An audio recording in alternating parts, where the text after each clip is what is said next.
Hello दोस्तों, स्वागत है ऑडियो बुक पर, जहां हम आपके लिए हर दिन एक नई और प्रेरणादायक ऑडियो बुक लेकर आते हैं। तो सब्सक्राइब कीजिए और सुनिए आज का ये खास ऑडियो बुक। क्या आपने कभी सोचा है कि एक ऐसा व्यक्ति भी हो सकता है जो धर्म, समाज और परंपरा के हर नियम को चुनौती दे? एक ऐसा इंसान जिसे कुछ लोग भगवान मानते थे और कुछ लोग एक खतरनाक धोखेबाज। एक ऐसा विचारक जिसके शब्द आज भी करोड़ों लोगों को प्रेरित करते हैं और साथ ही साथ उतने ही लोगों को नाराज भी कर देते हैं। जी हाँ, आज हम एक ऐसे ही रहस्यमयी और विवादास्पद दार्शनिक की जिंदगी के पन्ने पलटने जा रहे हैं, जिन्हें दुनिया ओशो के नाम से जानती है। ओशो एक ऐसा नाम है जिसे सुनकर या तो मन में श्रद्धा उमड़ती है या फिर सवालों का एक तूफान आता है, लेकिन आप उन्हें नजरअंदाज नहीं कर सकते। दोस्तों, आज हम जिस शख्सियत की जिंदगी और विचारों के गहरे समंदर में गोता लगाने वाले हैं, उनका नाम है ओशो। ये ऑडियो बुक कुछ लंबी होने वाली है, क्योंकि ओशो की जिंदगी और उनके दर्शन को कुछ मिनटों में समेटना नामुमकिन है। तो मैं आपसे कहूंगा कि इस वीडियो को पहले ही कहीं शेयर करके रख लीजिए या फिर लाइक करके सेव कर लीजिए, ताकि आप इसे अपनी सहूलियत के हिसाब से छोटे छोटे ब्रेक लेकर आराम से सुन सकें। इस ऑडियो बुक में हम जानेंगे कि मध्य प्रदेश के एक छोटे से गांव में जन्मा चंद्रमोहन जैन आखिर कैसे पूरी दुनिया के लिए ओशो बन गया। हम उनकी शिक्षाओं की गहराई में उतरेंगे, उनके ध्यान के अनूठे तरीकों को समझेंगे और उन विवादों की भी जांच करेंगे जिन्होंने हमेशा उन्हें घेरे रखा। तो चलिए, अपनी चेतना के दरवाजा खोल दीजिए और तैयार हो जाइए एक ऐसे सफर के लिए जो शायद दुनिया को देखने का आपका नजरिया हमेशा के लिए परिवर्तित कर दे। अध्याय नंबर 1, एक बाघी का जन्म। जब बचपन की शरारतें भविष्य की क्रांति का संकेत दे रही थीं, भारत के दिल मध्य प्रदेश में एक छोटा सा गांव है, कुचवारा। 11 दिसंबर 1931 को इसी गांव के एक साधारण से जैन परिवार में एक बच्चे ने जन्म लिया, जिसका नाम रखा गया चंद्रमोहन जैन। लेकिन यह बच्चा साधारण नहीं था। उसकी आंखों में एक अजीब सी चमक थी, एक ऐसी गहराई थी जो उसकी उम्र से कहीं ज्यादा थी। ये वही बच्चा था जिसे आगे चलकर दुनिया ने ओशो के नाम से जाना। उनका बचपन किसी आम बच्चे जैसा नहीं था। वो बचपन से ही विद्रोही स्वभाव के थे, एक ऐसे बागी जिसने समाज के बनाए किसी भी नियम को बिना परखे, बिना अनुभव किए मानने से इनकार कर दिया। उनका लालन पालन उनकी नानी के घर पर हुआ, जहां उन्हें बेइंतहा प्यार और आजादी मिली। शायद इसी आजादी ने उनके अंदर के विद्रोही को और भी ज्यादा मजबूत किया। वो किसी भी बात को सिर्फ इसलिए नहीं मान लेते थे क्योंकि वो सदियों से चली आ रही थी या उनके प्रियजनों ने ऐसा कहा था। हर बात पर उनका एक ही सवाल होता था, क्यों? ये क्यों ही उनके पूरे दर्शन का आधार बना। उनके बचपन के किस्से बहुत ही दिलचस्प हैं। वो अक्सर ऐसे काम करते थे जो समाज की नजरों में पागलपन थे, लेकिन उनके लिए वो सत्य को जानने के प्रयोग थे। जैसे वो जानबूझकर रात के अंधेरे में श्मशान घाट पर जाकर बैठ जाते थे, सिर्फ यह जानने के लिए कि क्या सच में भूत होते हैं। वो घंटों नदी के किनारे बैठकर पानी के बहाव को देखते रहते थे, सिर्फ यह समझने के लिए कि जीवन का प्रवाह क्या है। एक बार की बात है, उनके गांव के पास एक नदी थी जो वर्षा के मौसम में उफान पर होती थी। नदी पर बना पुल बहुत ऊंचा था और लोग उस पर से नीचे देखने में भी डरते थे।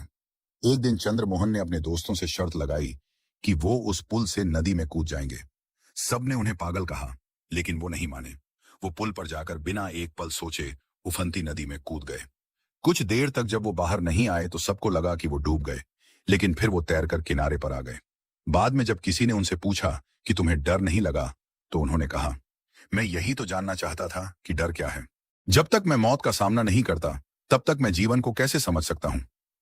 आप सोचकर देखिए, इतनी कम उम्र में जीवन और मृत्यु को लेकर इतनी गहरी समझ। ये घटनाएं सिर्फ बचपन की शरारतें नहीं थीं।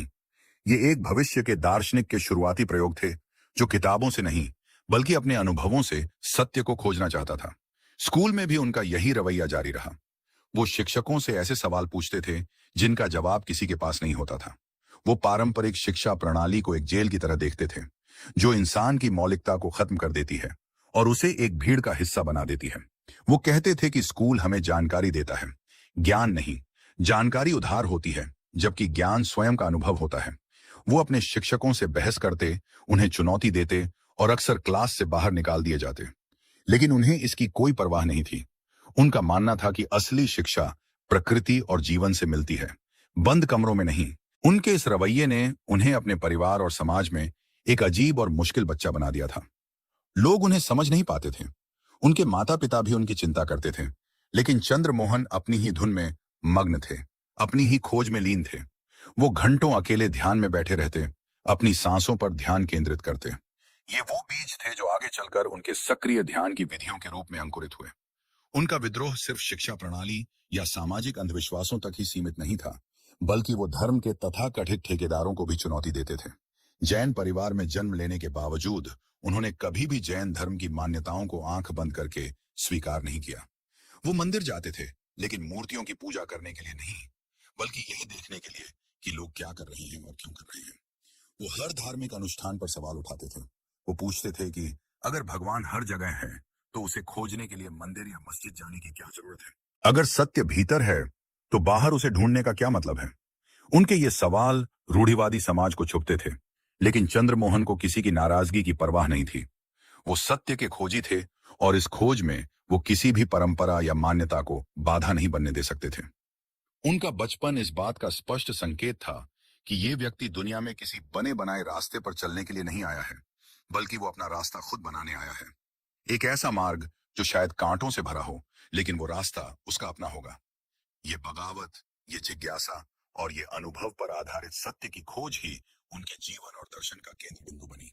इस बच्चे की आंखों में दुनिया को देखने का एक अलग ही नजरिया था, लेकिन ये नजरिया उसे कहां ले जाने वाला था? स्कूल और कॉलेज की चार दीवारों में उसका ये विद्रोही मन कैसे टिक पाता? और कैसे शुरू हुई उसकी उस परम सत्य की खोज, जिसने उसे चंद्रमोहन जैन से ओशो बना दिया? इन सभी सवालों के जवाब हमें मिलेंगे अगले अध्याय में। अध्याय नंबर 2, ज्ञान की तलाश और संबोधि का क्षण। जब 21 साल का एक युवक बुद्धत्व को उपलब्ध हुआ, बचपन की बगावत और सवालों का तूफान लिए चंद्रमोहन अब जवानी की दहलीज पर कदम रख चुके थे। उनकी ज्ञान की प्यास अब और भी तीव्र हो गई थी। उन्होंने दर्शन शास्त्र के अध्ययन के लिए कॉलेज में दाखिला लिया। उन्हें लगा कि शायद यहां उन्हें अपने सवालों के जवाब मिल जाएंगे। उन्होंने दुनिया के तमाम महान दार्शनिकों का अध्ययन किया, सुकरात से लेकर सार्त्र तक, बुद्ध से लेकर कृष्ण तक। उन्होंने हर धर्म के ग्रंथों का गहरा अध्ययन किया। वेद, कुरान, बाइबल, धम्मपद, कुछ भी नहीं त्यागा। वो एक प्रतिभाशाली छात्र थे। वाद विवाद प्रतियोगिताओं में उन्हें कोई हरा नहीं पाता था। उनके तर्क इतने पैने और अकाट्य होते थे कि उनके प्रोफेसर भी उनसे प्रभावित थे।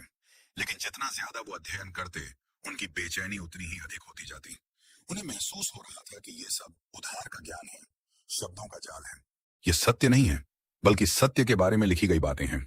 जैसे किसी प्यासे आदमी को पानी के बारे में हजारों किताबें दे दी जाएं, लेकिन उसकी प्यास तो पानी पीने से ही बुझेगी।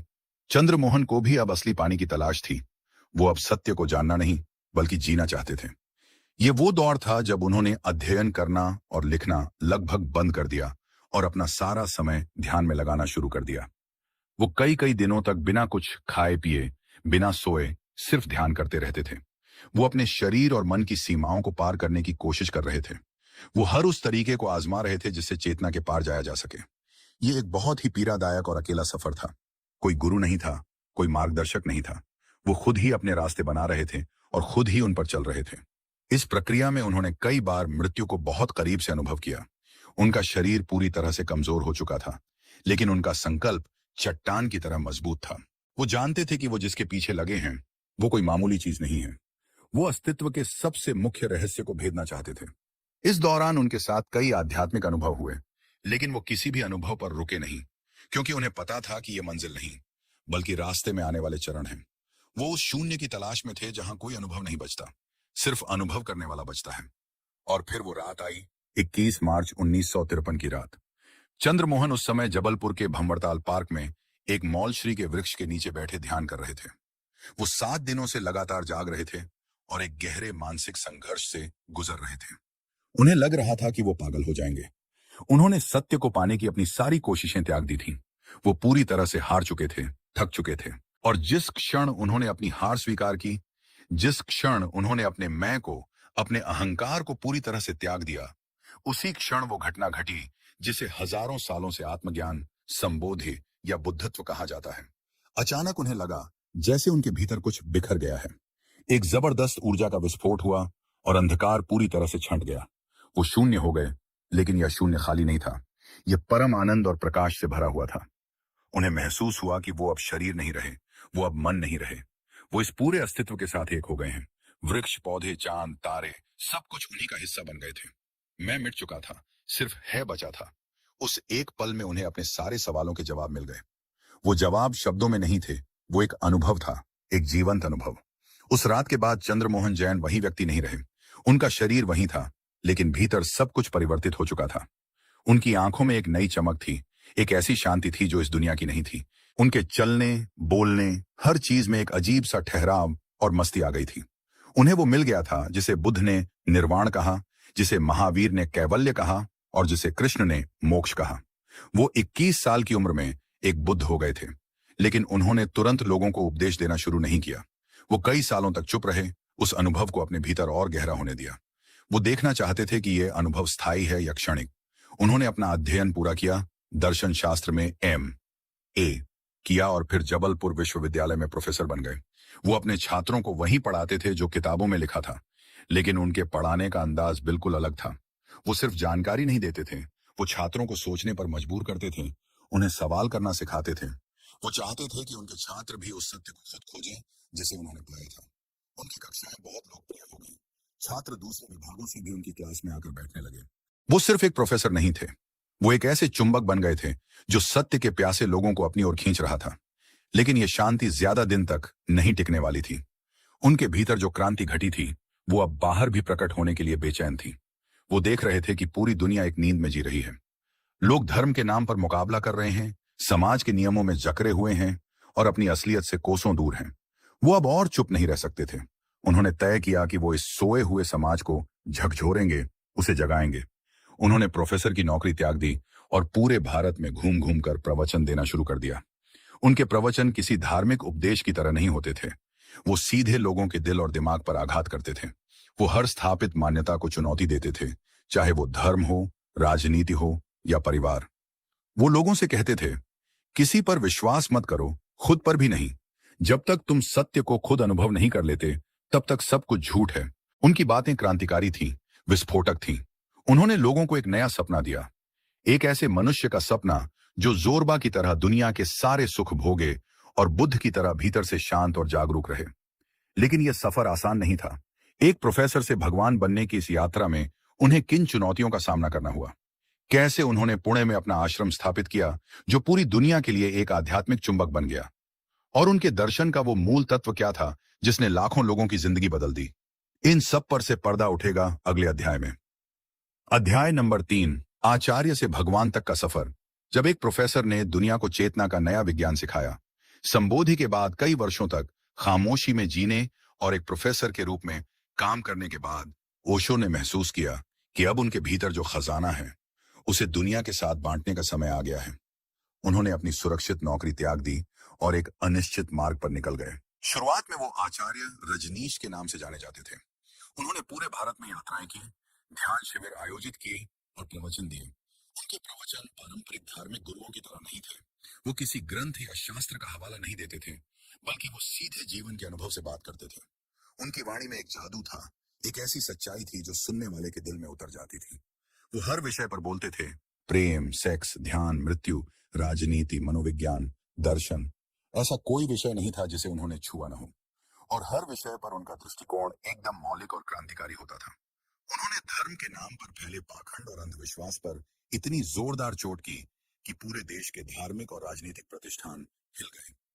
वो लोगों से कहते थे कि असली धर्म किसी मंदिर, मस्जिद या चर्च में नहीं है, बल्कि तुम्हारे भीतर है।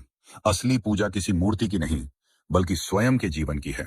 उन्होंने कहा कि पाप और पुण्य जैसी कोई चीज नहीं होती, सिर्फ जागरूकता और बेहोशी होती है। जब आप जागरूकता से कुछ करते हैं तो वो पुण्य है, और जब आप बेहोशी में यंत्रवत कुछ करते हैं तो वो पाप है। ये बातें उस समय के भारतीय समाज के लिए हजम करना बहुत मुश्किल था। उन्हें हर तरफ से विरोध का सामना करना हुआ। धार्मिक गुरुओं ने उन्हें धर्म विरोधी कहा, राजनेताओं ने उन्हें समाज के लिए खतरा बताया। उन पर कई बार जानलेवा हमले भी हुए। उनके कार्यक्रमों में हंगामा किया गया, लेकिन ओशो रुके नहीं।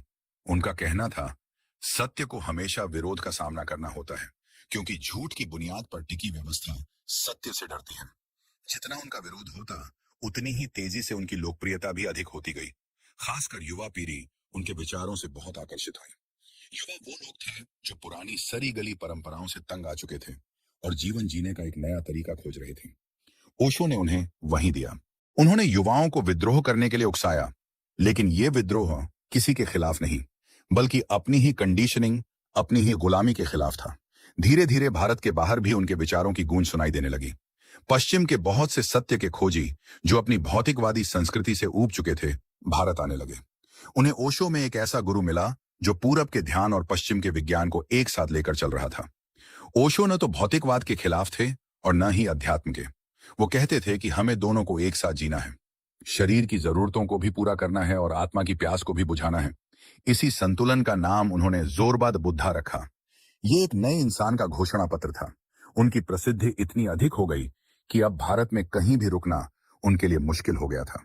उनके शिष्यों की संख्या हजारों में पहुंच चुकी थी। तब उन्होंने 1974 में महाराष्ट्र के पुणे शहर में एक आश्रम की स्थापना की। यह सिर्फ एक आश्रम नहीं था, यह एक आध्यात्मिक कम्यून था, एक ऐसी प्रयोगशाला जहां मनुष्य की चेतना को रूपांतरित करने के नए नए प्रयोग किए जाते थे। पूरी दुनिया से लोग यहां आने लगे, डॉक्टर, इंजीनियर, कलाकार, वैज्ञानिक, हर क्षेत्र के लोग।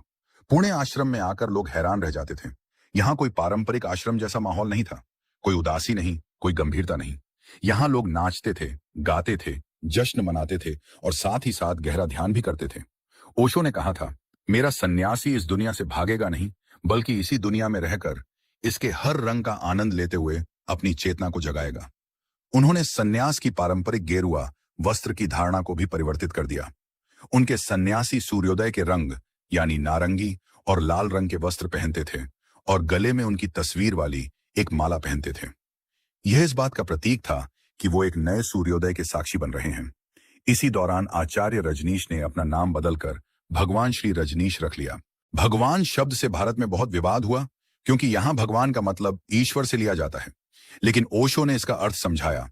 उन्होंने कहा कि भगवान का संस्कृत में अर्थ होता है द ब्लेस्ड वन, यानी वो व्यक्ति जो परम धन्यता को, परम आनंद को उपलब्ध हो गया हो। उन्होंने कहा कि हर व्यक्ति के भीतर भगवान होने की संभावना है, बस उसे जगाने की जरूरत है। पुणे का आश्रम एक ग्लोबल विलेज बन गया था। यहां पर ओशो ने ध्यान की कई नई और क्रांतिकारी विधियां विकसित की, जिन्हें हम सक्रिय ध्यान के नाम से जानते हैं। वो जानते थे कि आज का इंसान बहुत ज्यादा तनाव, चिंता और दमन से भरा हुआ है। वो सीधे शांत होकर ध्यान में नहीं बैठ सकता। इसलिए उन्होंने ऐसी विधियां बनाई जिनमें पहले शरीर की सारी दमित ऊर्जा को, सारे तनाव को उछल कूद, डांस, चीखने चिल्लाने के जरिए बाहर निकाला जाता है और उसके बाद जब शरीर और मन थक कर शांत हो जाते हैं, तब ध्यान की अवस्था अपने आप घटित होती है। उनकी डायनामिक मेडिटेशन, कुंडलिनी मेडिटेशन जैसी विधियां पूरी दुनिया में मशहूर हो गई। लेकिन पुणे आश्रम सिर्फ ध्यान और उत्सव का केंद्र नहीं था, यह कई विवादों का केंद्र भी बन रहा था। आश्रम में हो रही थेरेपी ग्रुप्स और खुले यौन संबंधों की चर्चाओं ने भारतीय समाज में खलबली मचा दी थी। लोग ओशो को सेक्स गुरु कहने लगे थे। पर क्या ओशो सच में सेक्स का प्रचार कर रहे थे, या वो इंसान की सबसे दमित ऊर्जा को रूपांतरित करके उसे अध्यात्म की सीढ़ी बनाने की बात कर रहे थे? और उनके दर्शन का सबसे महत्वपूर्ण सूत्र, जोरबादा बुद्धा का असली मतलब क्या था? कैसे भौतिकता और अध्यात्म एक साथ चल सकते हैं? इन गहराइयों में हम उतरेंगे अगले अध्याय में। अध्याय नंबर 4, जोरबादा बुद्धा, भौतिकता और अध्यात्म के अद्भुत संगम का दर्शन। जब भी हम किसी आध्यात्मिक गुरु या संत के बारे में सोचते हैं, तो हमारे मन में एक ऐसी छवि उभरती है जो दुनिया से विरक्त है, जिसने संसार के सारे सुख भोग त्याग दिए हैं और जो हिमालय की किसी कंदरा में बैठकर तपस्या कर रहा है। लेकिन ओशो ने इस छवि को पूरी तरह से परिवर्तित कर दिया। उन्होंने एक ऐसे नए इंसान का सपना देखा जो इस दुनिया से भागता नहीं, बल्कि उसे पूरी तरह से जीता है और साथ ही साथ अपनी आध्यात्मिक ऊंचाइयों को भी छूता है। इसी नए इंसान को उन्होंने नाम दिया जोरबाद बुद्धा। यह ओशो के पूरे दर्शन का सार है, उनका सबसे खास योगदान। ये दो बिल्कुल विपरीत ध्रुवों का मिलन है, जोरबा एक तरफ और बुद्ध दूसरी तरफ। इन दोनों को एक साथ एक ही व्यक्ति में उतारने की कल्पना ही अपने आप में क्रांतिकारी है। आखिर ये जोरबा कौन है और बुद्ध कौन है, और इन दोनों का संगम कैसे संभव है? चलिए इसे कुछ गहराई से समझते हैं। जोरबा का पात्र यूनानी लेखक निकोस कजानजाकिस के उपन्यास जोरबाद ग्रीक से लिया गया है। जोरबा एक ऐसा व्यक्ति है जो जीवन को उसकी समग्रता में जीता है। वो खाता है, पीता है, नाचता है, प्रेम करता है, संगीत का आनंद लेता है। वो हर पल को पूरी तरह से जीता है। उसे भविष्य की कोई चिंता नहीं है, अतीत का कोई बोझ नहीं है। वो शरीर और इंद्रियों के सुख को पूरी तरह से स्वीकार करता है, उसे पाप नहीं समझता। जोरबा भौतिकवादी जीवन का पृथ्वी से संबंधित होने का प्रतीक है। वो इस धरती का नमक है, उसके मूल जमीन में बहुत गहरे हैं। वहीं दूसरी तरफ बुद्ध हैं, गौतम बुद्ध जो अध्यात्म के शिखर का प्रतीक हैं। बुद्ध का मतलब है जागा हुआ इंसान, जो अपनी चेतना के सर्वोच्च शिखर पर पहुंच गया है। वो शांत हैं, मौन हैं, साक्षी हैं। उनकी आंखें भीतर की ओर मुड़ी हुई हैं। वो शरीर और संसार की नश्वरता को देख चुके हैं और उससे पार हो गए हैं। उनके मूल जमीन में नहीं बल्कि आकाश में हैं। वो परम आनंद, निर्वाण और साक्षी भाव के प्रतीक हैं।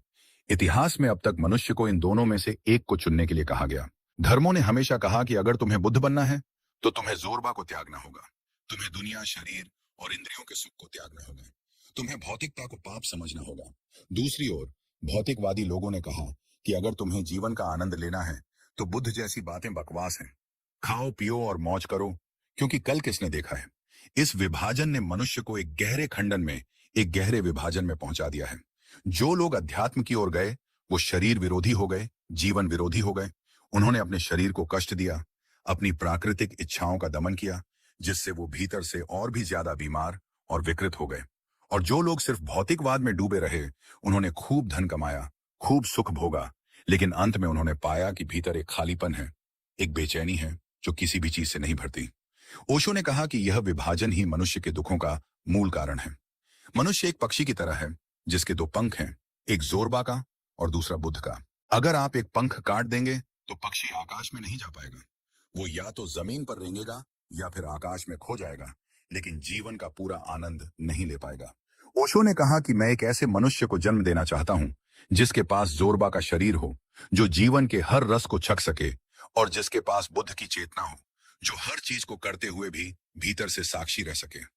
वो कहते थे कि बाहर से जोरबा बनो और भीतर से बुद्ध। बाजार में जब हो तो पूरी तरह से बाजार में रहो, लेकिन जब ध्यान में बैठो तो बुद्ध की तरह मौन हो जाओ। प्रेम करो तो जोरबा की तरह पूरी प्रगाढ़ता से करो, लेकिन तुम्हारा प्रेम अधिकार या ईर्ष्या न बने। यह बुद्ध की जागरूकता से ही संभव है। सफलता का आनंद लो, लेकिन असफलता से दुखी मत हो। यह साक्षी भाव बुद्ध से ही आएगा। उन्होंने कहा कि शरीर और आत्मा दुश्मन नहीं है, मित्र हैं। शरीर आत्मा का मंदिर है। अगर मंदिर ही स्वस्थ और आनंदित नहीं होगा तो उसमें आत्मा का दिया कैसे जलेगा। उन्होंने कहा कि दुनिया को त्यागने की जरूरत नहीं है, दुनिया में रहते हुए ही जागने की जरूरत है। असली सन्यास भागने में नहीं बल्कि जागने में है। आप हिमालय पर जाकर बैठ सकते हैं, लेकिन अगर आपका मन अभी भी संसार की वासनाओं से भरा है तो आप सन्यासी नहीं हैं।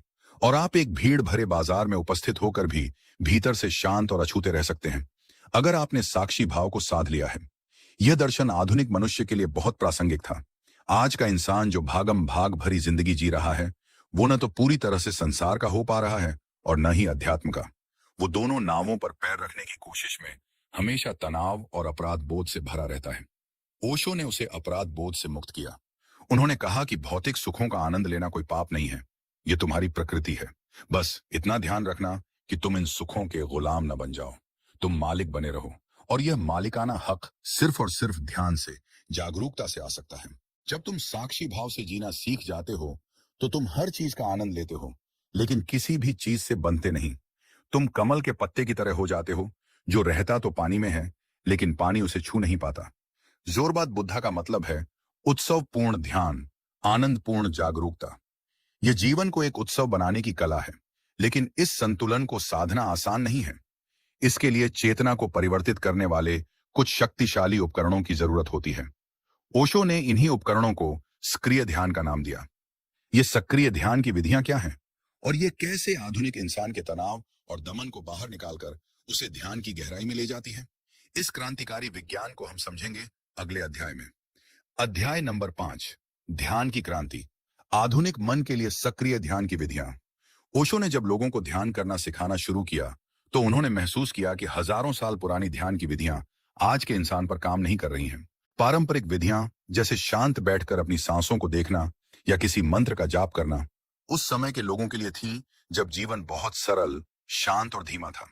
उस समय के इंसान के भीतर इतना तनाव, इतना दमन और इतनी बेचैनी नहीं थी। लेकिन 20वीं सदी का इंसान एक बिल्कुल अलग ही प्राणी था। वो लगातार दौड़ रहा था। उसके दिमाग में हजारों विचार एक साथ चल रहे थे।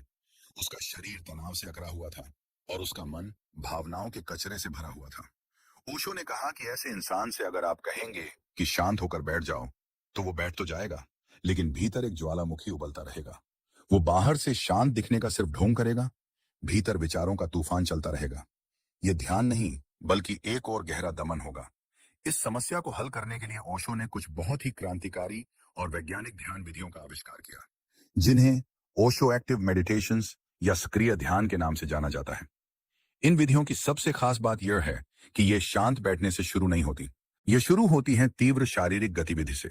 ओशो का तर्क था कि पहले मन और शरीर में जो भी कचरा, जो भी दमित ऊर्जा भरी हुई है, उसे पूरी तरह से बाहर फेंकना होगा। जैसे अगर आपको जमीन पर कुछ सुंदर चित्र बनाना है, तो पहले जमीन को साफ करना होगा, सफाई करनी होगी। उसी तरह ध्यान की शांति का अनुभव करने से पहले मन के कोलाहल को बाहर निकालना जरूरी है। इसलिए उनकी ध्यान विधियों के पहले चरण में अक्सर तीव्र और अराजक श्वास, चीखना, चिल्लाना, कूदना, नाचना या शरीर को पूरी तरह से हिलाना शामिल होता है। इन गतिविधियों का उद्देश्य आपकी सारी दमित भावनाओं जैसे गुस्सा, निराशा, दुख को बाहर फेंकना है। जब आप पूरी ऊर्जा के साथ पूरी तरह से पागल होकर ये सब करते हैं, तो आप भीतर से हल्के और खाली होने लगते हैं। चलिए उनकी सबसे प्रसिद्ध ध्यान विधि डायनामिक मेडिटेशन का उदाहरण लेते हैं। यह 1 घंटे की विधि है जिसे सुबह के समय किया जाता है। इसके 5 चरण हैं। पहले चरण में 10 मिनट तक नाक से बहुत तेजी से गहरी और अराजक सांस लेनी होती है। पूरी ताकत लगाकर सांस अंदर लेना और बाहर त्यागना है, जिससे शरीर में एक ऊर्जा का तूफान पैदा हो। दूसरे चरण में अगले 10 मिनट के लिए आपको कैथारसिस करना है, यानी रेचन। आपके भीतर जो कुछ भी है उसे बाहर फेंक दें। चीखें, चिल्लाएं, रोएं, हंसे, कूदें, नाचें, शरीर को पीटें, जो मन में आए वो करें। किसी भी चीज को रोके नहीं, बस एक पागल की तरह सब कुछ बाहर निकाल दें। तीसरा चरण 10 मिनट का है। इसमें दोनों हाथों को ऊपर उठाकर एड़ी के बल उछलना है और हूं हूं हूं मंत्र का गहरा नाद करना है। यह ध्वनि आपके यौन केंद्र पर आघात करती है और ऊर्जा को ऊपर की ओर उठाने में मदद करती है। इन 3 तीव्र चरणों के बाद आता है चौथा चरण, जो 15 मिनट का है। 1 घंटी बजती है और आपको अचानक स्टॉप हो जाना है। जहां हैं, जैसे हैं, वैसे ही मूर्ति की तरह जम जाएं। हिलना डुलना बिल्कुल बंद। अब आप सिर्फ एक साक्षी बन जाते हैं। आप अपने शरीर को, अपने विचारों को, अपनी भावनाओं को बस देखते हैं, बिना कोई निर्णय लिए। चूंकि पहले 3 चरणों में आपने अपनी सारी ऊर्जा बाहर फेंक दी है, इसलिए इस चरण में एक गहरी शांति और मौन का अनुभव करना बहुत आसान हो जाता है। आप अचानक पाते हैं कि कोई विचार नहीं है, मन बिल्कुल शांत है। यही ध्यान का क्षण है। और 5वां और अंतिम चरण 15 मिनट का है। संगीत बजना शुरू होता है और आप उस शांति और आनंद में धीरे धीरे नाचते हैं, उत्सव मनाते हैं। इस पूरे अनुभव को, इस ऊर्जा को अपने पूरे शरीर में फैलने देते हैं। यह विधि एक सामान्य व्यक्ति को भी ध्यान की गहरी अवस्था में ले जाने का एक बहुत ही वैज्ञानिक तरीका है। यह पहले शरीर और मन को थका देती है और फिर उस थकावट से पैदा हुई शांति में आपको साक्षी होना सिखाती है। इसी तरह उनकी कई और भी सक्रिय ध्यान विधियां हैं, जैसे कुंडलिनी मेडिटेशन, नाद ब्रह्म मेडिटेशन, नटराज मेडिटेशन। हर विधि को एक खास उद्देश्य के लिए डिजाइन किया गया है। कुंडलिनी मेडिटेशन दिन भर के तनाव को उतारने के लिए शाम के समय की जाती है, जिसमें शरीर को कंपाना और फिर नाचना होता है। नाद ब्रह्म एक शांत विधि है जिसमें हमिंग और हाथों की गति के द्वारा भीतर के ऊर्जा केंद्रों को संतुलित किया जाता है। ओशो ने कहा कि ध्यान कोई गंभीर या उदास करने वाली चीज नहीं है। यह एक खेल है, एक उत्सव है। आपको इसे बोझ की तरह नहीं, बल्कि आनंद की तरह लेना चाहिए। उन्होंने थेरेपी को भी ध्यान के साथ मिला दिया। उन्होंने कहा कि पश्चिम ने मन के विश्लेषण के लिए बहुत अच्छी थेरेपी पद्धतियां विकसित की हैं, लेकिन उनके पास ध्यान नहीं है। और पूरब के पास ध्यान है, लेकिन मन की समस्याओं को सुलझाने के लिए वैज्ञानिक तरीके नहीं हैं। ओशो ने इन दोनों को मिला दिया। उनके आश्रम में बहुत सारे थेरेपी ग्रुप्स चलाए जाते थे, जहां लोग पहले अपनी मनोवैज्ञानिक समस्याओं पर काम करते थे और फिर ध्यान की गहराई में उतरते थे। ओशो की इन विधियों ने लाखों लोगों के जीवन को रूपांतरित कर दिया। जिन लोगों के लिए ध्यान एक उबाऊ और असंभव चीज थी, उन्होंने भी इन विधियों के जरिए ध्यान के रस को चखा। लेकिन इन विधियों, खासकर कैथारसिस वाले चरणों ने बहुत विवाद भी पैदा किया। जब लोग एक साथ चीखते चिल्लाते और अजीब हरकतें करते थे, तो बाहर से देखने वालों को यह पागलपन लगता था। उनके आश्रम को लेकर कई तरह की अफवाहें फैलने लगीं। खासकर उनके आश्रम में स्त्री और पुरुष के बीच की सहजता और खुलापन भारतीय समाज के गले नहीं उतर रहा था। इन सब ने मिलकर पुणे आश्रम को एक ऐसी जगह बना दिया जो जितनी आकर्षक थी, उतनी ही विवादास्पद भी। पुणे में ओशो का काम अपने चरम पर था, लेकिन परेशानियां भी अधिक हो रही थीं। भारतीय सरकार के साथ उनके संबंध तनावपूर्ण हो गए थे। और फिर अचानक एक दिन ओशो ने भारत त्यागने का फैसला किया। वो अपने हजारों शिष्यों के साथ अमेरिका चले गए। एक नया सपना, एक नया कम्यून बनाने के लिए। लेकिन अमेरिका का यह सपना उनके लिए स्वर्ग बनने वाला था या एक भयानक दुस्वप्न। पुणे के बाद की कहानी और भी ज्यादा नाटकीय और चौंकाने वाली है, जिसे हम जानेंगे अगले अध्याय में। अध्याय नंबर 6, पुणे का आश्रम, दुनिया भर के खोजियों के लिए एक आध्यात्मिक चुंबक। 1974 में जब ओशो ने पुणे में अपने आश्रम की स्थापना की, तो यह सिर्फ कुछ इमारतों का समूह नहीं था। यह धरती पर एक नई तरह की चेतना को जन्म देने का एक साहसिक प्रयोग था। यह जगह, जिसे बाद में रजनीश आश्रम के नाम से जाना गया, बहुत तेजी से पूरी दुनिया के आध्यात्मिक खोजियों के लिए मक्का बन गई। पश्चिम के हजारों युवा जो अपनी भौतिकवादी संस्कृति की निरर्थकता से तंग आ चुके थे और जीवन में गहरे अर्थ की तलाश में थे, उन्होंने पुणे की ओर रुख किया। यहां उन्हें वो सब कुछ मिला जो वे खोज रहे थे, एक जीवित गुरु, चेतना के रूपांतरण के लिए शक्तिशाली तकनीकें और एक ऐसा समुदाय जहां वे बिना किसी सामाजिक दबाव के स्वयं को अभिव्यक्त कर सकते थे। पुणे का कोरेगांव पार्क इलाका, जो पहले एक शांत आवासीय क्षेत्र था, अब नारंगी और लाल रंग के वस्त्र पहने सन्यासियों से गुलजार रहने लगा। हवा में उत्सव, संगीत और ध्यान की एक अनोखी ऊर्जा घुल गई थी। आश्रम का जीवन बहुत ही व्यवस्थित और गहन था। दिन की शुरुआत सुबह 6 बजे डायनामिक मेडिटेशन से होती थी। उसके बाद दिन भर विभिन्न प्रकार के ध्यान, थेरेपी ग्रुप्स और काम चलते रहते थे। ओशो का मानना था कि काम भी एक तरह का ध्यान है, जिसे उन्होंने कर्म योग या वर्किंग मेडिटेशन कहा। आश्रम में रहने वाले हर व्यक्ति को, चाहे वो कितना भी अमीर या प्रसिद्ध क्यों ना हो, आश्रम में कुछ घंटे काम करना होता था। चाहे वो रसोई में सब्जियां काटना हो, बगीचे में काम करना हो या शौचालय की सफाई करनी हो। इसका उद्देश्य अहंकार को समाप्त करना और हर काम को पूरी जागरूकता और प्रेम के साथ करने की कला सिखाना था। यहाँ कोई किसी से ऊंचा या नीचा नहीं था।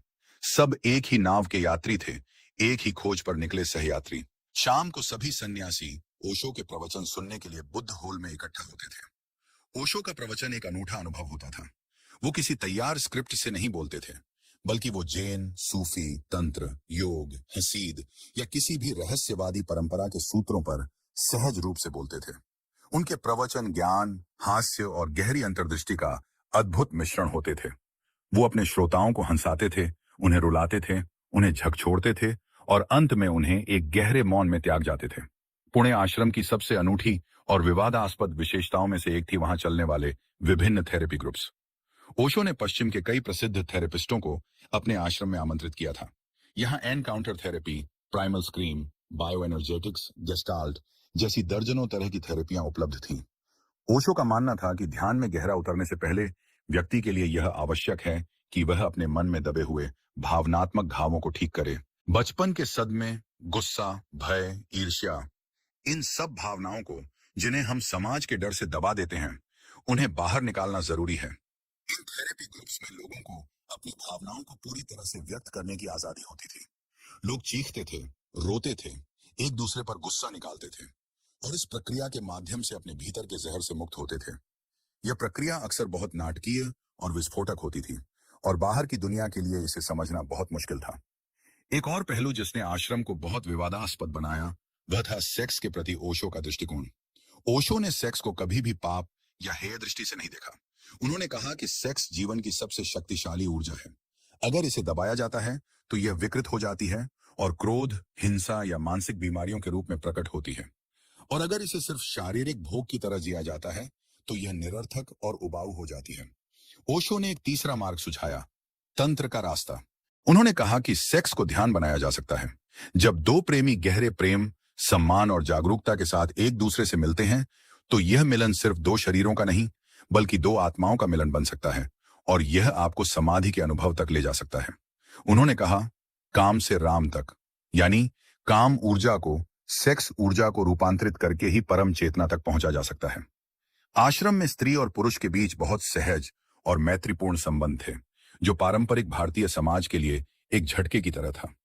मीडिया ने इन बातों को अलग ढंग से पेश किया और ओशो को सेक्स गुरु का लेबल दे दिया, जबकि उनका असली जोर दमन से मुक्ति और ऊर्जा के रूपांतरण पर था। पुणे आश्रम एक माइक्रोकॉस्मोस, एक छोटी सी दुनिया बन गया था। यहाँ एक रचनात्मकता का विस्फोट हुआ था। संगीत, पेंटिंग, नृत्य, नाटक, कला के हर रूप को ध्यान की अभिव्यक्ति का माध्यम बनाया गया। आश्रम की अपनी बेकरी थी, अपने खेत थे, अपना प्रकाशन गृह था, जहां ओशो की किताबें हजारों की संख्या में छपती थीं और दुनिया की दर्जनों भाषाओं में अनुवादित होती थीं। सब कुछ बहुत सुंदर था, एक सपने के सच होने जैसा। लेकिन हर सपने का एक अंत होता है। 1980 के दशक की शुरुआत तक आश्रम में इतनी भीड़ हो गई थी कि जगह कम होने लगी। साथ ही भारतीय सरकार के साथ ओशो के संबंध लगातार खराब होते जा रहे थे।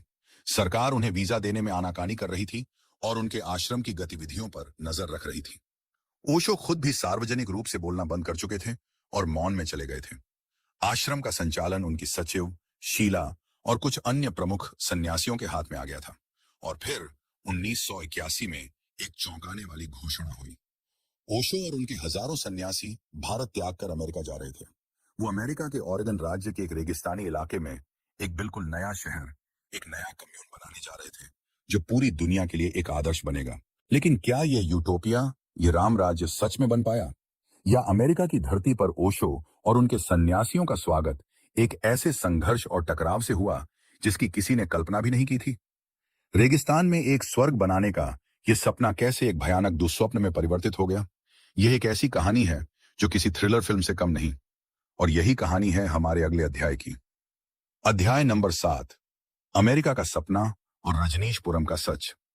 जब रेगिस्तान में एक शहर बसाने की कोशिश ने दुनिया को हिला दिया। 1981 में जब ओशो ने भारत त्यागा, तो उनके इस कदम ने पूरी दुनिया को हैरान कर दिया। वो अपने हजारों शिष्यों के साथ अमेरिका के ओरेगन राज्य पहुंचे। वहां उन्होंने एक बहुत विशाल और वीरान रेंज खरीदा, जिसका क्षेत्रफल 64,000 एकड़ से भी ज्यादा था। ये एक बंजर रेगिस्तानी इलाका था, जहां दूर दूर तक कुछ भी नहीं था। लेकिन ओशो और उनके सन्यासियों के पास एक सपना था।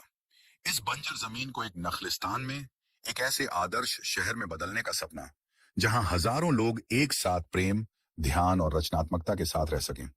इस सपने को उन्होंने नाम दिया रजनीशपुरम। यह सिर्फ एक कम्यून नहीं था, यह एक पूरी तरह से आत्मनिर्भर शहर बनाने की महत्वाकांक्षी परियोजना थी। और जो काम उन्होंने कुछ ही सालों में कर दिखाया, वो किसी चमत्कार से कम नहीं था। दुनिया भर से आए हजारों सन्यासियों ने दिन रात मेहनत की। उन्होंने रेगिस्तान की जमीन को उपजाऊ बनाया, वहां खेती शुरू की, झीलें बनाई, मार्ग बिछाए, और देखते ही देखते घर, स्कूल, अस्पताल, रेस्टोरेंट, शॉपिंग मॉल और यहां तक कि एक हवाई अड्डे का भी निर्माण कर दिया। उन्होंने अपना खुद का बिजली घर बनाया, अपना जल शोधन संयंत्र स्थापित किया। रजनीशपुरम एक आधुनिक और सुसज्जित शहर बन गया था। वहां के निवासी यानी सन्यासी दिन में 12-12 घंटे काम करते थे और शाम को ओशो का प्रवचन सुनते और उत्सव मनाते थे। उनमें एक अद्भुत ऊर्जा और उत्साह था। उन्हें लग रहा था कि वो इतिहास बना रहे हैं। वो दुनिया को दिखा रहे हैं कि कैसे बिना किसी निजी संपत्ति, बिना किसी ईर्ष्या और प्रतिस्पर्धा के एक साथ रहा जा सकता है। रजनीशपुरम में सब कुछ साझा था। किसी की कोई निजी संपत्ति नहीं थी। सबको उनकी जरूरत के हिसाब से खाना, वस्त्र और आवास मिलता था। यह एक विशाल कम्युनिस्ट प्रयोग जैसा था, लेकिन यह किसी तानाशाही पर नहीं, बल्कि प्रेम और ध्यान की नींव पर आधारित था। इस दौरान ओशो ने अपना मौन समाप्त कर दिया था और फिर से सार्वजनिक रूप से बोलना शुरू कर दिया था। लेकिन अब उनके प्रवचनों का अंदाज परिवर्तित हो गया था। वो अब शास्त्रों पर नहीं, बल्कि सीधे अपने सन्यासियों के सवालों के जवाब देते थे। उनके प्रवचन हास्य और चुटकुलों से भरे होते थे, लेकिन इन चुटकुलों के माध्यम से वो समाज, राजनीति और धर्म पर बहुत गहरे और तीखे कटाक्ष करते थे। खासकर वो अमेरिकी राजनीति, ईसाई धर्म और तथाकथित अमेरिकी जीवन शैली के पाखंड पर जमकर प्रहार करते थे। उन्होंने अपने अनुयायियों को भी प्रोत्साहित किया कि वे स्थानीय राजनीति में सक्रिय रूप से भाग लें। उन्होंने पास के एक छोटे से कस्बे एंटेलोप की नगर पालिका पर नियंत्रण कर लिया और उसका नाम बदलकर रजनीश रख दिया। यह कदम स्थानीय ओरेगन निवासियों के लिए एक सीधी चुनौती थी। वो पहले से ही इन अजीब लाल वस्त्र पहनने वाले लोगों को शक की निगाह से देखते थे, और अब उन्हें लगने लगा कि ये लोग उनकी जमीन, उनकी संस्कृति और उनकी जीवन शैली पर कब्जा करना चाहते हैं। रजनीशपुरम की सफलता और उसके निवासियों का आत्मविश्वास स्थानीय लोगों और अमेरिकी सरकार की आंखों में खटकने लगा था। रजनीशपुरम और उसके पड़ोसियों के बीच तनाव तेजी से अधिक होने लगा।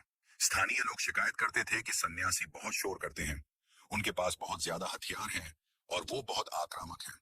दूसरी ओर सन्यासियों का कहना था कि स्थानीय लोग उनके प्रति पूर्वाग्रह से ग्रस्त हैं, उन्हें परेशान करते हैं और उनके धार्मिक अधिकारों का हनन कर रहे हैं। मामला कानूनी संघर्षों तक पहुंच गया।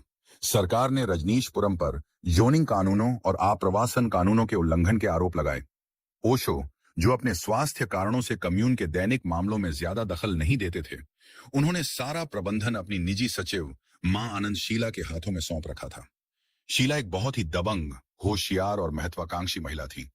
उसने कम्यून को बहुत कुशलता से चलाया, लेकिन साथ ही उसने कम्यून के दुश्मनों से निपटने के लिए बहुत ही आक्रामक और विवादास्पद तरीके अपनाए। जैसे जैसे बाहरी दुनिया का दबाव अधिक होता गया, शीला और उसके प्रबंधन समूह ने रजनीशपुरम को एक किले में बदलना शुरू कर दिया। उन्होंने अपनी खुद की एक पुलिस फोर्स बना ली, जिसका नाम पीस फोर्स था, और उसे अत्याधुनिक हथियारों से लैस कर दिया। कम्यून के भीतर भी माहौल परिवर्तित होने लगा। अब वहां पहले जैसी स्वतंत्रता और खुलापन नहीं रहा। शीला का नियंत्रण अधिक होता जा रहा था, और जो कोई भी उसकी बात से असहमत होता, उसे कम्यून से बाहर निकाल दिया जाता। स्थिति तब और भी भयानक हो गई जब 1984 में स्थानीय काउंटी चुनावों को प्रभावित करने के लिए शीला और उसके समूह ने एक भयानक साजिश रची। उन्होंने पास के शहर के 10 रेस्टोरेंट्स के सलाद बार में साल्मोनेला बैक्टीरिया मिला दिया, जिससे सारे 700 से ज्यादा लोग बीमार हो गए। यह अमेरिकी इतिहास का पहला और सबसे विशाल बायोटेरर हमला था। इसके अलावा उन पर अपने राजनीतिक दुश्मनों की हत्या की साजिश रचने और कम्यून के भीतर विशाल पैमाने पर वायर टैपिंग करने के भी आरोप लगे। जब इन आपराधिक गतिविधियों की खबर ओशो तक पहुंची, तो वो स्तब्ध रह गए। उन्होंने तुरंत शीला और उसके पूरे समूह को कम्यून से निकाल दिया और सार्वजनिक रूप से उनके अपराधों की निंदा की। उन्होंने अमेरिकी सरकार को जांच में पूरा सहयोग करने का वादा किया, लेकिन तब तक बहुत देर हो चुकी थी। अमेरिकी सरकार को रजनीशपुरम को नष्ट करने का बहाना मिल गया था। उन्होंने ओशो को आप्रवासन कानूनों के उल्लंघन के एक मामूली आरोप में गिरफ्तार कर लिया। उन्हें हथकड़ियों और जंजीरों में जकड़ कर पूरे अमेरिका में एक जेल से दूसरी जेल में घुमाया गया, जहां उन्हें कथित तौर पर धीमा जहर थैलियम दिया गया। अंत में एक समझौते के तहत ओशो को अमेरिका त्यागने के लिए मजबूर कर दिया गया और उन पर दोबारा अमेरिका में प्रवेश करने पर प्रतिबंध लगा दिया गया। इस तरह रेगिस्तान में एक स्वर्ग बनाने का जो सपना देखा गया था, वो सिर्फ 4 सालों में ही बिखर गया। रजनीशपुरम को बंद कर दिया गया और उसके हजारों निवासी पूरी दुनिया में बिखर गए। लेकिन अमेरिका का यह अध्याय ओशो के जीवन के विवादों का अंत नहीं था, बल्कि यह तो बस एक शुरुआत थी। रोल्स रॉयस का मामला क्या था? क्यों ओशो को सेक्स गुरु कहा जाता रहा? और सत्ता के साथ उनका टकराव क्यों हमेशा बना रहा? इन जलते हुए सवालों की आग में हम गोता लगाएंगे अगले अध्याय में। अध्याय नंबर 8, विवादों का साया। रोल्स रॉयस, सेक्स और सत्ता का सच। ओशो का पूरा जीवन ही विवादों से घिरा रहा, लेकिन कुछ विवाद ऐसे थे जिन्होंने उनकी छवि पर सबसे गहरी छाप छोड़ी। इनमें सबसे प्रमुख थे उनकी रोल्स रॉयस कारें, सेक्स के प्रति उनका खुला दृष्टिकोण और सत्ता के साथ उनका निरंतर टकराव। ये तीनों मुद्दे आज भी लोगों के मन में ओशो को लेकर सबसे ज्यादा सवाल उठाते हैं। आखिर एक आध्यात्मिक गुरु का महंगी कारों से क्या लेना देना? वो सेक्स के बारे में इतनी खुली बात क्यों करते थे? और वो हमेशा सरकारों और स्थापित धर्मों से क्यों संघर्ष करते रहे? इन सवालों के जवाब ओशो के दर्शन और उनके जीने के तरीके में ही छिपे हैं। चलिए एक एक करके इन परतों को खोलने की कोशिश करते हैं। सबसे पहले बात करते हैं रोल्स रॉयस की। जब ओशो अमेरिका के रजनीशपुरम में थे, तो उनके शिष्यों ने उन्हें एक के बाद एक 92 रोल्स रॉयस वाहन भेंट की। यह खबर पूरी दुनिया में आग की तरह फैल गई। एक आध्यात्मिक गुरु और इतनी सारी लग्जरी कारें, यह बात किसी के गले नहीं उतर रही थी। मीडिया ने इसे ओशो के पाखंड और भौतिकवाद के सबूत के तौर पर पेश किया। आलोचकों ने कहा कि यह अध्यात्म के नाम पर की जा रही सबसे मुख्य धोखाधड़ी है, लेकिन ओशो और उनके सन्यासियों का इस पर एक अलग ही दृष्टिकोण था। ओशो ने खुद कहा कि उन्हें इन कारों में कोई दिलचस्पी नहीं है, वो तो सिर्फ अपने शिष्यों का प्रेम स्वीकार कर रहे हैं।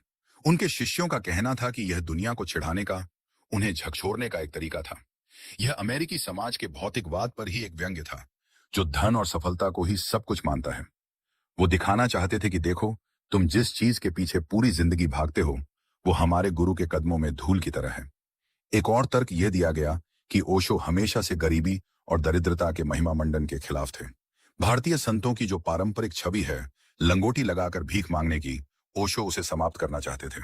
वो कहते थे कि गरीबी कोई आध्यात्मिक गुण नहीं है, यह एक अभिशाप है। अध्यात्म का मतलब अमीर या गरीब होना नहीं है, बल्कि चेतना का अमीर होना है। आप एक महल में रहकर भी बुद्ध हो सकते हैं और एक झोपड़ी में रहकर भी वासनाओं से भरे हो सकते हैं। रोल्स रॉयस इस बात का प्रतीक थी कि भौतिकता और अध्यात्म साथ साथ चल सकते हैं। यही जोरबाद बुद्धा का संदेश था। दूसरा और शायद सबसे खास विवाद था सेक्स को लेकर। ओशो को सेक्स गुरु का तमगा दिया गया, जो आज तक उनके साथ संबंधित है। ऐसा क्यों हुआ? क्योंकि ओशो ने उस विषय पर खुलकर बात की जिस पर बात करने से सभी धर्म और समाज डरते हैं, और वो है कामुकता। ओशो ने कहा कि मानव इतिहास में सेक्स का जितना दमन किया गया है उतना किसी और चीज का नहीं, और इसी दमन ने इंसान को बीमार, विकृत और पाखंडी बना दिया है। उन्होंने कहा कि सेक्स एक प्राकृतिक ऊर्जा है, जैसे क्रोध है प्रेम। इसे दबाने की कोशिश करोगे तो यह और भी खतरनाक रूप ले लेगी। आज दुनिया में जितने भी यौन अपराध, बलात्कार और विकृतियां हैं, वो सब इसी दमन का परिणाम है। ओशो ने कहा कि सेक्स को न तो दबाना है और न ही उसमें अंधे होकर डूबना है, बल्कि उसे समझना है, उसे रूपांतरित करना है। उन्होंने तंत्र का प्राचीन विज्ञान दुनिया के सामने रखा, जो कहता है कि काम ऊर्जा को ध्यान के माध्यम से आध्यात्मिक ऊर्जा में परिवर्तित किया जा सकता है। उन्होंने कहा कि जब आप पूरी जागरूकता, प्रेम और सम्मान के साथ संभोग में उतरते हैं, तो यह एक प्रार्थना, एक ध्यान बन सकता है। यह आपको क्षण भर के लिए समय और अहंकार से मुक्त कर देता है, और यही समाधि का अनुभव है। उनकी इन बातों को गलत समझा गया। लोगों को लगा कि वो अनैतिकता और स्वच्छंद सेक्स का प्रचार कर रहे हैं, जबकि वो वास्तव में मनुष्य को उसकी सबसे गहरी और दमित ऊर्जा के प्रति जागरूक और ईमानदार बनाना चाहते थे। वो पाखंड को समाप्त करना चाहते थे। वो चाहते थे कि इंसान जो भीतर है वही बाहर भी हो। तीसरा मुख्य विवाद था सत्ता के साथ उनका टकराव। ओशो किसी एक सरकार या पार्टी के खिलाफ नहीं थे, वो सत्ता की पूरी मनोविज्ञान के ही खिलाफ थे, चाहे वो राजनीतिक सत्ता हो या धार्मिक सत्ता।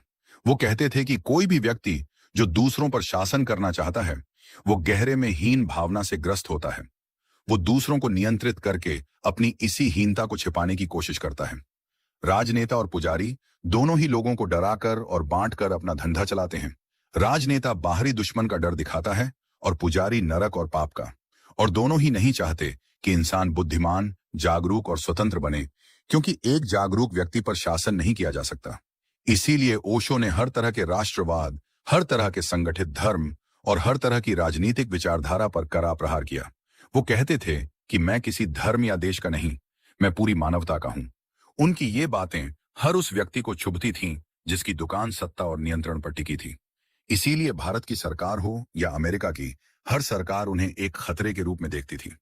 वो किसी भी खांचे में फिट नहीं होते थे। वो न तो वामपंथी थे, न दक्षिणपंथी। वो न हिंदू थे, न ईसाई। वो सिर्फ ओशो थे, एक व्यक्ति जो हर किसी को एक स्वतंत्र व्यक्ति बनने के लिए प्रेरित कर रहा था। और एक दुनिया जो भैरों के झुंड पर चलती हो, वहां एक शेर की दहाड़ किसी को कैसे बर्दाश्त हो सकती है? ये विवाद ओशो के जीवन का अभिन्न हिस्सा थे। शायद वो जानबूझकर ये विवाद उत्पन्न करते थे ताकि लोग सोचना शुरू करें, सवाल करना शुरू करें। अमेरिका से निकाले जाने के बाद ओशो की जिंदगी का एक नया और अंतिम अध्याय शुरू हुआ। दुनिया के 21 देशों ने उन्हें अपने यहाँ आने की अनुमति नहीं दी। वो एक विश्व नागरिक थे, लेकिन उनके पास रहने के लिए कोई देश नहीं था।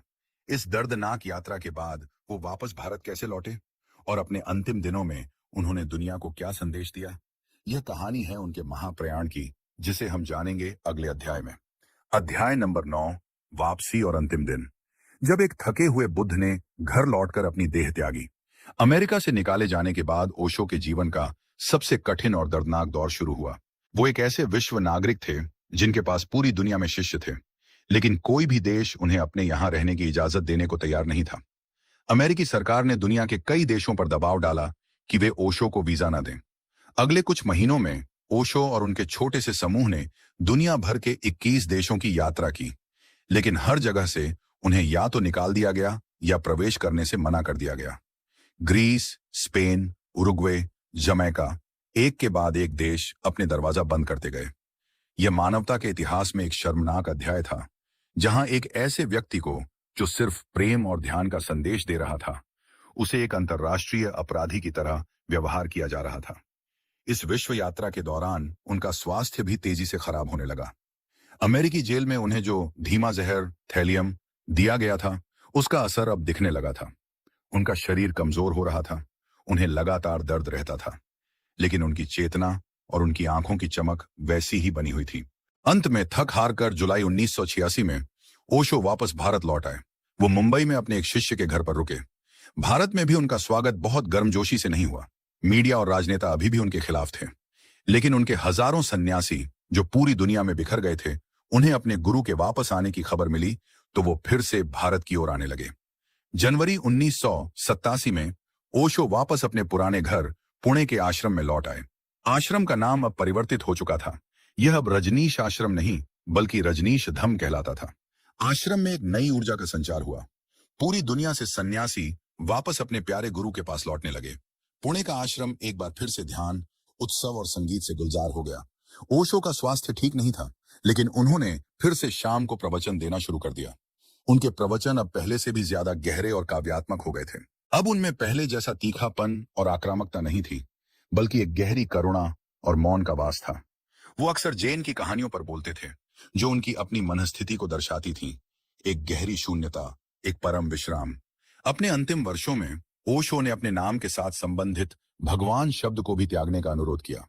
उन्होंने कहा, मैं भगवान नहीं हूं, मैं तो बस एक दरवाजा हूं, एक झरोखा हूं, जो तुम्हें उस परम आकाश की झलक दे सकता है जो तुम्हारे भीतर भी मौजूद है।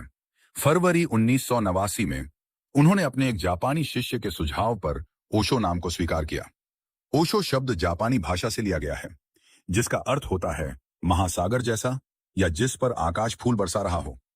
उन्होंने यह भी कहा कि अब से उनके काम को ओशो के नाम से ही जाना जाएगा। उनके सन्यासी अब रजनीशी नहीं, बल्कि सिर्फ सन्यासी कहलाएंगे। ये उनके काम को किसी व्यक्ति विशेष से मुक्त करके एक सार्वभौमिक स्वरूप देने का प्रयास था। वो नहीं चाहते थे कि उनके जाने के बाद उनके शिष्य उनकी मूर्ति बनाकर पूजने लगे। वो चाहते थे कि उनका संदेश जीवित रहे, न कि उनका व्यक्तित्व। उनका शरीर लगातार कमजोर होता जा रहा था। वो अब ज्यादा देर तक बैठ नहीं पाते थे। उनके प्रवचन छोटे हो गए और फिर धीरे धीरे उन्होंने बोलना भी बंद कर दिया। वो शाम को बुद्ध हॉल में आते, अपने सन्यासियों के सामने हाथ जोड़कर चुपचाप बैठते और फिर कुछ देर बाद चले जाते। ये उनका अंतिम संदेश था, मौन का संदेश। वो शब्दों से परे जो सत्य है उसकी ओर इशारा कर रहे थे। वो दिखा रहे थे कि असली संवाद मौन में ही होता है। 19 जनवरी 1990 को शाम के लगभग 5 बजे ओशो ने अपनी देह त्याग दी। उनके डॉक्टर के अनुसार उनका अंतिम वाक्य था, मैं अपने शरीर को त्याग रहा हूं क्योंकि यह बहुत कष्ट दे रहा है। उनकी मृत्यु की खबर फैलते ही पूरे आश्रम में एक गहरे दुख और मौन की लहर दौड़ गई। लेकिन ओशो ने हमेशा सिखाया था कि मृत्यु एक उत्सव है, क्योंकि यह आत्मा को शरीर के पिंजरे से मुक्त करती है। इसीलिए उनके सन्यासियों ने उनके निर्देशों के अनुसार उनकी मृत्यु पर रोना पीटना नहीं किया, बल्कि नाच गाकर, उत्सव मनाकर उन्हें विदा किया। उनकी देह को बुद्ध हॉल में अंतिम दर्शन के लिए रखा गया और उसी रात आश्रम के घाट पर उनका अंतिम संस्कार कर दिया गया। उनकी समाधि पर जो शब्द लिखे गए वो उनके पूरे जीवन और दर्शन का सार हैं। ओशो न कभी जन्मे, न कभी मरे। सिर्फ 11 दिसंबर 1931 से 19 जनवरी 1990 के बीच इस पृथ्वी ग्रह पर भ्रमण किया। ओशो चले गए, लेकिन क्या वो सच में चले गए, या उनका काम, उनका दर्शन आज भी उतना ही प्रासंगिक और जीवित है? उन्होंने अपने पीछे क्या विरासत छोड़ी है? एक विवादास्पद गुरु के रूप में, या एक 20वीं सदी के सबसे महान क्रांतिदर्शी के रूप में? आज की दुनिया में ओशो के विचारों का क्या महत्व है, और हम एक सामान्य व्यक्ति के रूप में उनके जीवन और शिक्षाओं से अपने लिए क्या सीख सकते हैं? इन सभी सवालों का जवाब हमें मिलेगा हमारी इस यात्रा के अंतिम अध्याय में, जहां हम ओशो की विरासत का मूल्यांकन करेंगे। अध्याय नंबर 10, ओशो की विरासत। एक विचार जो आज भी जीवित और प्रासंगिक है। ओशो को इस दुनिया से गए 3 दशक से ज्यादा हो चुके हैं, लेकिन उनकी उपस्थिति आज भी उतनी ही महसूस की जाती है, शायद पहले से भी कहीं ज्यादा। उनकी किताबें आज भी दुनिया भर में बेस्ट सेलर हैं। उनके प्रवचन इंटरनेट पर करोड़ों बार देखे और सुने जाते हैं, और उनके ध्यान केंद्र 100 से भी ज्यादा देशों में सक्रिय हैं। ये इस बात का सबूत है कि ओशो सिर्फ एक व्यक्ति नहीं थे, वो एक विचार थे, एक चेतना की लहर थे जो समय और सीमाओं से परे है। उनकी विरासत क्या है? उन्होंने दुनिया को क्या दिया? यह एक बहुत खास सवाल है, क्योंकि उनका काम इतना विशाल और बहुआयामी है कि उसे कुछ शब्दों में समेटना मुश्किल है। फिर भी हम उनके कुछ प्रमुख योगदानों को समझने की कोशिश कर सकते हैं, जो आज की दुनिया के लिए अत्यंत महत्वपूर्ण है। ओशो की सबसे मुख्य विरासत है एक वैज्ञानिक अध्यात्म का दृष्टिकोण।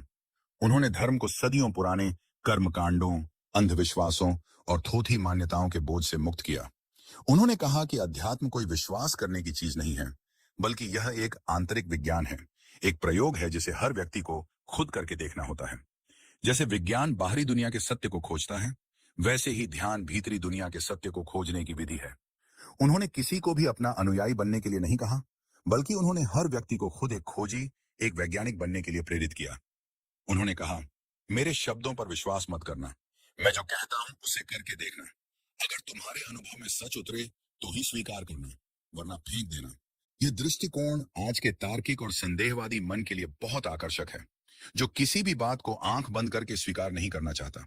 उनका दूसरा महत्वपूर्ण योगदान है पूरब और पश्चिम का संश्लेषण।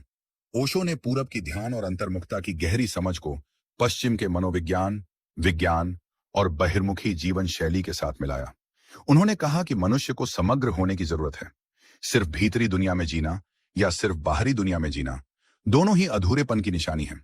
उन्होंने हमें जोरबाद बुद्धा का आदर्श दिया, एक ऐसा व्यक्ति जो बाहर से जोरबा की तरह भौतिक संसार का पूरा आनंद लेता है और भीतर से बुद्ध की तरह शांत और जागरूक रहता है।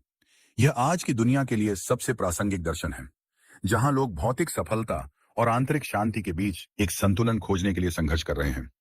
ओशो ने हमें सिखाया कि इन दोनों में कोई विरोधाभास नहीं है, बल्कि ये दोनों एक ही पक्षी के दो पंख हैं। तीसरा और शायद सबसे क्रांतिकारी योगदान है मनुष्य को हर तरह के अपराध बोध से मुक्त करना। हजारों सालों से धर्मों ने इंसान को पाप और अपराध बोध से भरा है।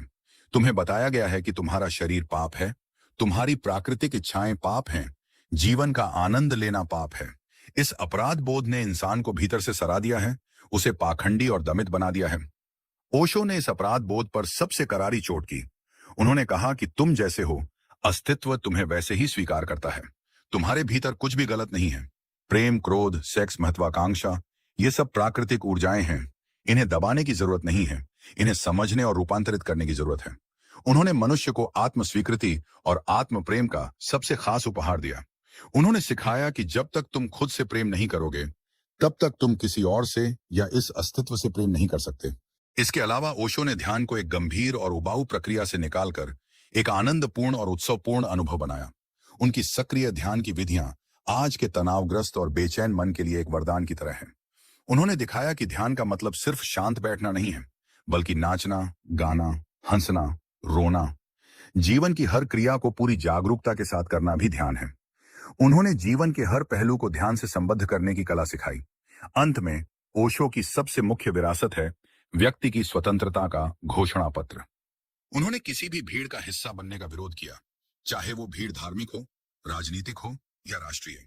उन्होंने कहा कि सत्य कभी भी भीड़ को नहीं मिलता, सत्य हमेशा व्यक्ति को मिलता है। उन्होंने हर इंसान को अपनी भेड़चाल से बाहर निकलकर एक शेर की तरह अकेले उपस्थित होने का साहस दिया। उन्होंने कहा, अपने सत्य को खुद खोजो, अपने दिए खुद बनो। बेशक ओशो एक विवादास्पद व्यक्ति थे और हमेशा रहेंगे। उनके जीने का तरीका, उनके विचार, सब कुछ परंपरा से हटकर था। लेकिन शायद यही उनकी खूबी थी। वो यहाँ किसी को खुश करने नहीं आए थे, वो यहाँ सोए हुए लोगों को जगाने आए थे, और जगाने के लिए कभी कभी झकझोरना होता है, आघात करना होता है। ओशो एक दर्पण की तरह थे, जो समाज को उसका असली पाखंडी चेहरा दिखाते थे, और कोई भी अपना कुरूप चेहरा देखना पसंद नहीं करता। उनकी विरासत एक चुनौती है, एक निमंत्रण है, अपनी बनाई हुई जेलों को समाप्त करने का, अपनी पूरी क्षमता में जीने का, और अपने भीतर छिपे हुए बुद्ध को खोजने का। ओशो का काम पूरा नहीं हुआ है, यह बस शुरू हुआ है। यह अब हम पर निर्भर करता है कि हम उनकी इस मशाल को आगे ले जाते हैं या नहीं। और यहीं पर हमारी यह यात्रा एक महत्वपूर्ण स्थान पर आती है। हमने ओशो के जीवन को देखा, उनके दर्शन को समझा। अब सवाल यह है कि हम इससे क्या सीख सकते हैं। अध्याय नंबर 11, निष्कर्ष, ओशो की विरासत और हमारे जीवन के लिए सबक। ओशो की जिंदगी और उनके दर्शन के इस लंबे और गहरे सफर के बाद अब हम उस स्थान पर हैं जहां हमें रुककर यह सोचना है कि इस पूरी यात्रा का सार क्या है। हम अपने व्यक्तिगत जीवन में ओशो से क्या सीख सकते हैं, उनकी शिक्षाओं का हमारे रोजमर्रा के जीवन में क्या महत्व है। ओशो कोई ऐसे गुरु नहीं थे जो आपको बने बनाए नियम या समाधान देते हों, बल्कि वो आपको उपकरण देते थे ताकि आप अपने समाधान खुद खोज सकें। उनकी पूरी शिक्षा का केंद्र एक ही शब्द है, जागरूकता या अवेयरनेस। यही वो मास्टर की है, वो गुरु मंत्र है जो जीवन के हर ताले को खोल सकता है। तो आइए कुछ व्यावहारिक सूत्रों को समझने की कोशिश करते हैं, जिन्हें हम आज से ही अपने जीवन में अपना सकते हैं। सबसे पहली और महत्वपूर्ण सीख है हर चीज पर सवाल उठाना। हम सब एक कंडीशनिंग, एक सामाजिक सम्मोहन में जी रहे हैं। बचपन से हमें जो सिखाया गया है, समाज, धर्म, परिवार ने जो हमारे दिमाग में भरा है, हम उसी को सच मानकर जीते रहते हैं। ओशो हमें इस नींद से जागने के लिए कहते हैं। वो कहते हैं, किसी भी बात को सिर्फ इसलिए मत मानो क्योंकि वो हजारों साल पुरानी है या किसी पवित्र किताब में लिखी है। उसे अपनी तर्क की कसौटी पर कसो, और सबसे जरूरी, उसे अपने अनुभव की कसौटी पर परखो। क्या आपने कभी बैठकर सोचा है कि आप जो मान्यताएं ढो रहे हैं वो सच में आपकी हैं या आपको उधार में मिली हैं? ये सवाल पूछना ही क्रांति की शुरुआत है। अपने जीवन के छोटे छोटे पहलुओं में इसे लागू करें। आप जो काम कर रहे हैं, क्यों कर रहे हैं? आप जिन रिश्तों में हैं, उनमें सच में प्रेम है या सिर्फ एक आदत? यह आत्मनिरीक्षण ही आपको अपनी सच्चाई के करीब लाएगा। दूसरी सीख है वर्तमान क्षण में जीना। हमारा मन या तो अतीत की यादों में भटकता रहता है या भविष्य की चिंताओं में। इस प्रक्रिया में जो एकमात्र सच्चाई है, यह वर्तमान क्षण, वो हमारे हाथ से निकल जाता है। ओशो कहते हैं कि जीवन न तो अतीत में है, न भविष्य में।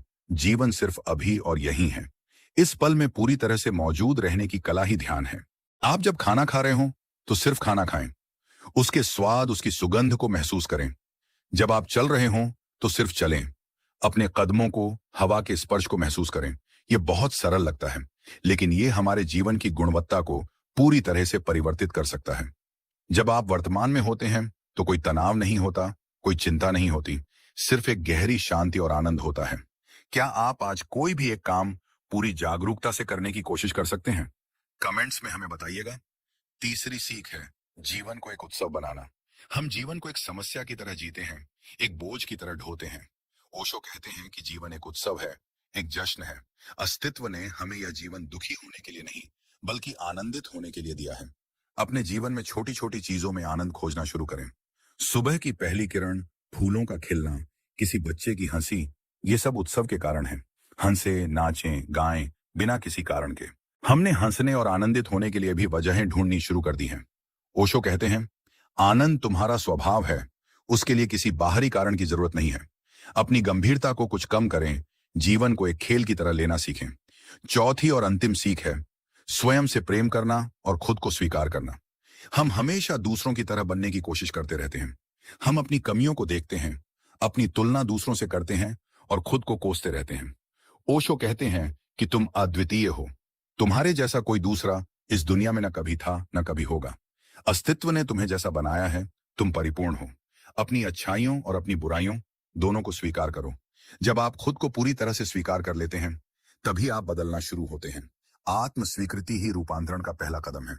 अपने शरीर से प्रेम करो, अपने मन से प्रेम करो, अपनी भावनाओं से प्रेम करो। जब आप आत्म प्रेम से भर जाएंगे, तभी आपका प्रेम दूसरों की ओर भी बह सकेगा। ओशो एक पहेली थे और शायद वो यही चाहते भी थे। वो आपको कोई निश्चित उत्तर नहीं देना चाहते थे, बल्कि वो चाहते थे कि आप खुद सही सवाल पूछना सीखें। उनका जीवन एक खुला निमंत्रण है, अपनी पूरी क्षमता में जीने का, अपनी स्वतंत्रता को खोजने का और अपने भीतर के उस खजाने को पाने का जिसे बुद्ध ने निर्वाण कहा। वो एक उंगली थे जो चांद की ओर इशारा कर रही थी। बहुत से लोग उंगली को ही थाम कर रह गए, उसके विवादों में उलझ गए। लेकिन जो समझदार थे, उन्होंने उंगली को त्याग कर चांद को देखा और उनका जीवन रूपांतरित हो गया। उम्मीद है इस ऑडियो बुक ने आपको भी उस चांद की एक झलक देखने के लिए प्रेरित किया होगा।